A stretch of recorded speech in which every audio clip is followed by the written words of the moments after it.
جائے گا انشاءاللہ تعالی۔ اور قیامت کے میدان میں انسان ایک ایک نیکی کے لیے اپنے خاندان کے پاس جائے گا، رشتہ داروں کے دوستوں کے پاس جائے گا، ملے گی نہیں۔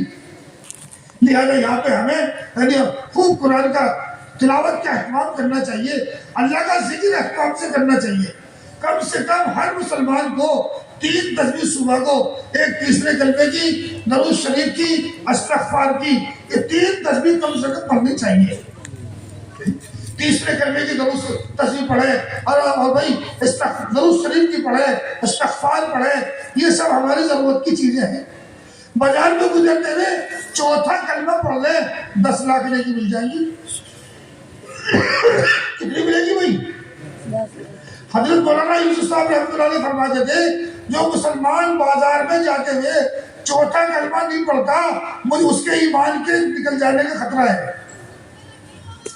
تو بازار میں جا رہے ہیں چوتھا کلمہ پڑھ لیں 10 نیکیاں ملیں گی انشاءاللہ تعالی۔ اذان کا وقت ہو گیا، اذان ہو رہی ہے، اپنے کام چھوڑ کے کان لگائے اذان کی طرف، جیسے مؤذن الفاظ اذان پڑھ رہے ہیں وہی الفاظ ہم دہرائیں، یعنی موت کے وقت کلمہ پڑھنے میں زبان لڑکھڑانے کی نہیں ہے، آسانی سے کلمہ پڑھنے میں۔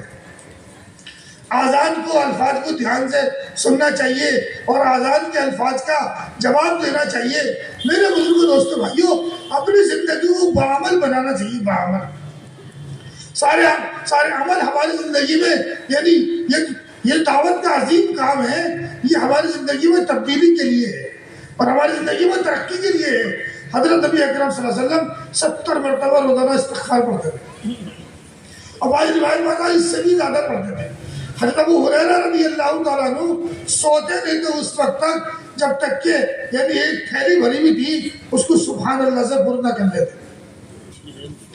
حضرت ابو ہریرہ رضی اللہ تعالیٰ عنہ اپنی رات کو 3 حصے میں تقسیم کرتے تھے، ایک حصے میں خود جاگتے تھے، عبادت کرتے تھے، دوسرے حصے میں بیوی جاگتی تھی، اللہ کی عبادت کرتی تھی، تیسرے حصے میں آپ کے خادم جاگتے تھے اور وہ عبادت کرتے تھے اللہ رب العزت۔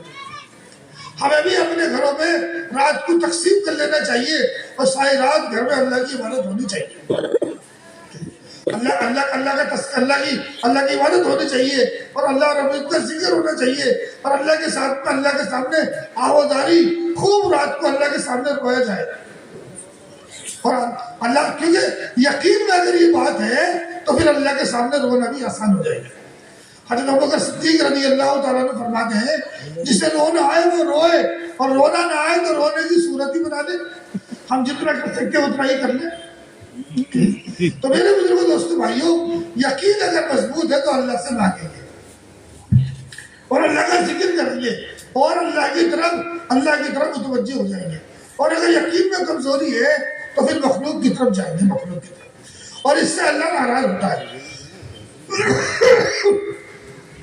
اللہ یہ چاہتا ہے کہ میرا بندہ میری ہی طرف متوجہ ہو، تو اس لیے بھائی مسجدوں کو بھی آباد کرنا چاہیے اور اپنے گھروں کو بھی اعمال سے آباد کرنا چاہیے۔ اور میرے بزرگوں دوستو بھائیوں، یعنی دعوت کا عظیم کام یہ جو اللہ پاک نے ہمیں عطا فرمایا ہے، ہم خوب یعنی اللہ کے بندوں کے سامنے انفرادی میں خوب اللہ کی وحدانیت، اس کی بڑائی اور اس کو بولیں گے تو یہ اپنے دل کو اترے گی، پھر ہمیں بھی اللہ کی طرف متوجہ ہونا آسان ہو جائے گا اور اعمال کرنے آسان ہو جائیں گے۔ اللہ رب العزت ہم سب کو انفرادی اور اجتماعی تمام اعمال کو کرنے کی توفیق نصیب فرما دے۔ اب اس وقت میں سارے بھائی قبلے کی طرف ہو جائیں، یعنی اذان 6 بجے تقریباً ہو جائے گی، 5 تک 5:10 تک، اچھا 5:10 کو اذان ہو جائے گی، تو ابھی ٹائم ہے ماشاءاللہ، اپنی 3 تسبیح پوری ہو سکتی ہیں، ابھی 25 منٹ ہے۔